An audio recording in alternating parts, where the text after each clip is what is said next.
ஜெயகாந்தம் பற்றி பார்ப்போம்.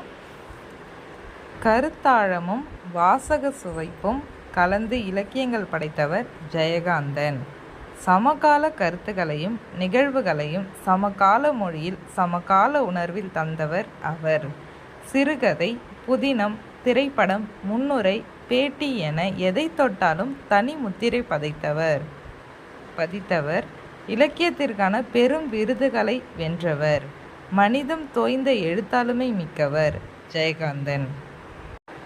அவரது காந்த தன்மையுடைய எழுத்தை நினைவூட்டும் வகையில் அவரது படைப்பு புதையலிலிருந்து சில மணிகளை தொடுத்து ஜெயகாந்தம் என்னும் நினைவு இதழ் உருவாக்கப்பட்டுள்ளது.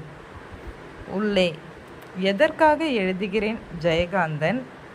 இவர்கள் பார்வையில் ஜெயகாந்தன் ஈன்ற முத்துகளில் சில திரைப்படமான படைப்புகள்